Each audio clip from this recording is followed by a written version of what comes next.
करण और कैलाश बचपन से ही बहुत अच्छे दोस्त थे। अब दोनों एक साथ कॉलेज में भी पढ़ते हैं। एग्जाम खत्म होने के बाद कॉलेज की छुट्टी में दोनों कहीं पे जाने के लिए सोचते हैं। अब तो कुछ दिन छुट्टी है, चल कहीं पे घुमाते हैं। हमारा तो कोई रिश्तेदार भी नहीं है। तेरा कोई रिश्तेदार है जाने के लिए? रिश्तेदार तो है, पर उधर जाने लायक नहीं है। मतलब कि तुझे अच्छा नहीं लगेगा। क्या मतलब? मामा मामी के घर पास वाले शहर में ही है और बुआ का घर भी उसी के आसपास है, पर उधर अलग से देखने के लिए कुछ नहीं है। तभी करण के पापा उन लोगों की बात सुनकर कहते हैं, बेटा, तुम दोनों गांव वाले चाचा के घर क्यों नहीं घुमाते? गांव में क्या है पापा? गांव नहीं जाना, बेकार है। अरे एक बार जाकर तो देखो, बहुत कुछ देखने को है उधर। गांव के परिवेश ही अलग है, तुम दोनों को अच्छा लगेगा। नहीं, जितना याद है गांव कभी नहीं गया। ठीक है अंकल, इस बार वहीं घूम के आते हैं। करण की मम्मी ये सब बातें किचन से सुन लेती है और जल्दी से बाहर आकर कहती है, अरे आप उन लोगों को गांव वाले भैया के पास क्यों भेज रहे हैं? आपको याद नहीं है क्या? उधर कौन है? वह तो बहुत साल पहले की बात है और अब तो बहुत दिन हो गए हैं। कुछ नहीं होगा। नहीं, ये सब चीज कभी पुरानी नहीं होती। अरे इतना क्यों सोच रही हो? करण थोड़ी ना छोटा है, बड़ा हो गया है, अपने आप का ख्याल रख सकता है। जो मर्जी कीजिए, पर मेरी सहमति बिल्कुल भी नहीं है। उसके बाद करण के मम्मी पापा दोनों ही अंदर चले गए अपने अपने काम करने। करण और कैलाश सोचने लगे, तू मम्मी की बात कुछ समझा? ऐसा क्या है उधर जिसे सोच के मम्मी इतनी डर गई? मैं भी यही बात सोच रहा हूँ। अब तो उधर जाना ही पड़ेगा। 2 दिन बाद दोनों गांव जाने के लिए निकल पड़े। उन लोगों को चाचा चाची का घर ढूंढने में थोड़ा तकलीफ हुआ, पर जब चाचा चाची उन लोगों से मिले तब बहुत खुश हुए। अरे करण बेटा, कितने बड़े हो गए हो तुम। जब आखिरी बार आए थे तब 3-4 साल के थे। तो बेटा आजकल क्या कर रहे हो? जी मैं कॉलेज में पढ़ रहा हूँ। बहुत अच्छा है बेटा। तुम्हारा पिताजी ने फोन करके हमें खबर कर दिए थे। तुम दोनों थक गए होंगे, अंदर आ जाओ। दोनों चाचा चाची के साथ अंदर बैठकर आराम कर रहे थे। तभी कैलाश ने करण को इशारा किया, वो मम्मी वाली बात पूछने के लिए। तो करण ने कहा, चाचा जी, यहाँ ऐसा क्या है जिससे माँ डर रही थी? मतलब पापा जब इधर आने के लिए बोले थे तब मम्मी बहुत डर रही थी, बोल रही थी इधर कुछ होता है। अच्छा, समझ गई। असल में कुछ साल पहले हमारे यहाँ एक चुड़ैल अक्सर आया करती थी। चुड़ैल? अब ये सब कौन मानता है चाची जी? हंसो, पर ये बात सच है। कुछ साल पहले हमारे गांव के कुछ लोग जब फ्रिज खरीदे तब वो लोग मजे से बर्फ जमाने लगे। एक दिन अचानक रात को एक चुड़ैल आकर घर के सारे इंसान को बर्फ का पुतला बना देती है।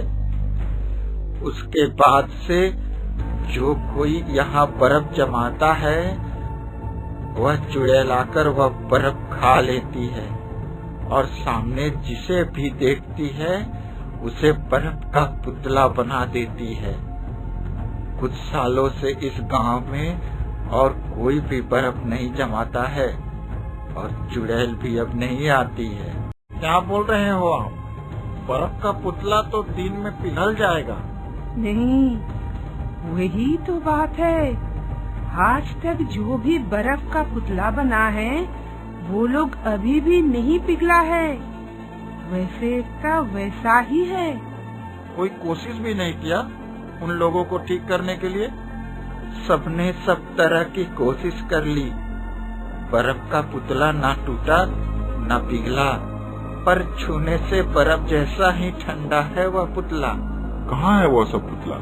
गांव की आखिर के एक घर में सारे पुतले रखे हुए हैं। उसके बाद सब रात का खाना खाकर सो गए, पर करण और कैलाश के दिमाग में उस बात को लेकर हजारों सवाल घूम रहे थे। चुड़ैल वाली बात सच है क्या? मानने का तो दिल नहीं करता, पर चाची जैसी बोली उससे तो लग ही रहा था कि सच है। हम खुद ही क्यों ना देख लें? कैसे देखेंगे? बर्फ जमा कर। और क्या? पागल हो गए हो क्या? अगर सच में चुड़ैल आ गई तो हमारे घर में सबको बर्फ का पुतला बना देगी, फिर कभी हम पहले जैसे नहीं हो पाएंगे। और अगर चुड़ैल नहीं आई तो? चाची ने कहा ना, बहुत साल पहले की बात है, अब चुड़ैल नहीं भी आ सकती। ठीक है, देखते हैं। इसके बाद दोनों एक कटोरी में पानी लेकर फ्रिज में रख देते हैं, फिर बैठकर इंतजार करने लगे। पर पूरी रात बीत गया। जागते जागते सुबह के 4 बज गए। चुड़ैल नहीं आई तो दोनों सो गए। सो जाने के कुछ देर बाद ही उनको एक आवाज सुनाई देती है। दोनों ही उठकर देखने गए।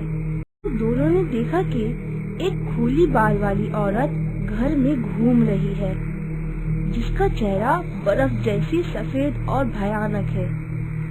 वो औरत फ्रिज खोलकर बर्फ निकालकर खा लेती है। वो दोनों छुप के देख रहे थे और मन ही मन बहुत डर रहे थे। बर्फ खाने के बाद चुड़ैल चाची के कमरे की तरफ जाने लगी, तो वो दोनों चिंता में पड़ गए कि कैसे चुड़ैल को रोके। उन दोनों की वजह से उनके चाचा चाची पुतला बन जाएंगे, ये वो लोग होने नहीं दे सकते। तभी कैलाश ने कहा, वो देख, चाची के भगवान के सिंहासन में गंगा जल रखा हुआ है। मैंने सुना है चुड़ैल भगवान से डरती है। ठीक है, तो पानी लेके आ जल्दी से। कैलाश गंगा जल ले आया और चाचा के कमरे के दरवाजे के सामने पानी छिड़क दिया। इससे चुड़ैल उस घर में घुस नहीं पाई। तो वो गुस्सा हो गई। गुस्से में आकर इधर उधर देखने लगी। तभी वो कैलाश को देखी और उसे पकड़ने गई, पर उसके हाथ में गंगा जल का पात्र होने से कुछ नहीं कर पाई। तो वो करण को पकड़कर बर्फ का पुतला बनाकर वहाँ से चली गई। कैलाश पुतला के सामने बैठकर बाकी रात रोता रहा। सुबह चाचा चाची उठने के बाद ये सब देखकर हैरान रह गए। उसके बाद कैलाश सब कुछ खोल के बताया। चाचा तब गुस्सा होकर बोले, ये क्या कर दिया तुम लोगों ने? करण बर्फ का पुतला बन गया। मैं इसकी माँ को क्या बताऊंगी, हे भगवान। तीनों मिलकर गांव की मुखिया के पास जाकर सब घटना बताए। सब सुनकर मुखिया गुस्सा होकर कहा, तुम सब आजकल के लड़के कुछ भी नहीं मानते हो। तुम आज ही यहाँ से चले जाओ। नहीं, मैं अपने दोस्त को वापस पहले जैसा करे बिना नहीं जा सकता।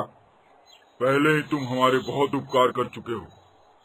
अब अपने दोस्त को ठीक करने के लिए हम सबको पुतला बना दोगे क्या? देखिए, आप लोग ऐसा मत बोलिए।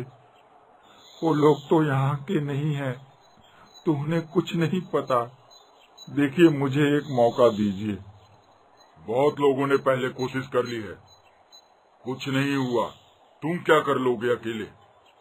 तुम जाओ इधर से, जहाँ से आए हो वहीं जाओ। हमें हमारे हालत पर छोड़ दो। नहीं, कभी नहीं। मेरा दोस्त भी ऐसे ही हालत पे है। क्या जवाब दूंगा मैं उसके माता पिता को?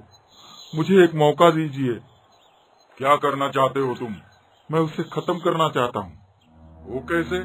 देखिए, जब बर्फ से उसकी ताकत बढ़ती है तो उससे उल्टा चीज से ताकत घटेगा।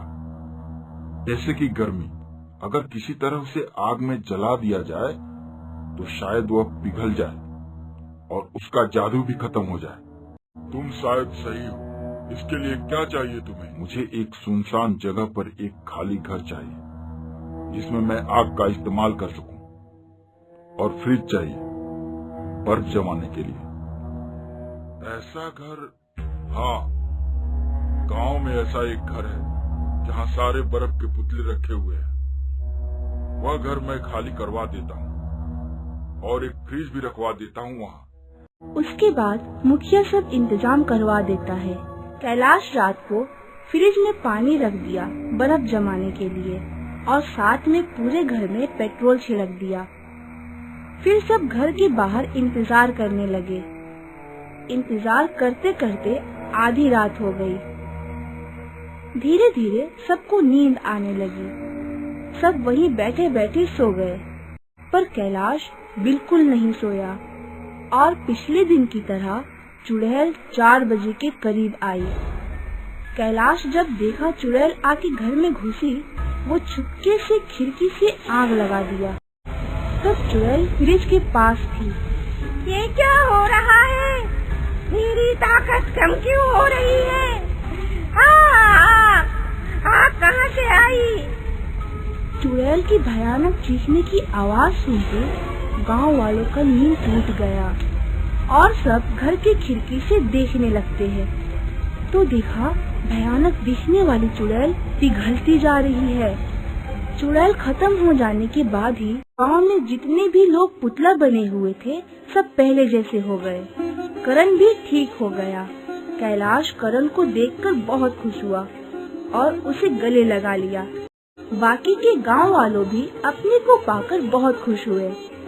मुखिया कैलाश से माफी मांगा और शुक्रिया भी अदा किया।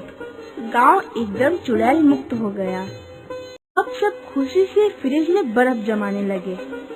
उसके बाद वो दोनों दोस्त और कुछ दिनों तक उस गांव में बड़े मजे किए। दोनों को गांव बहुत पसंद आया।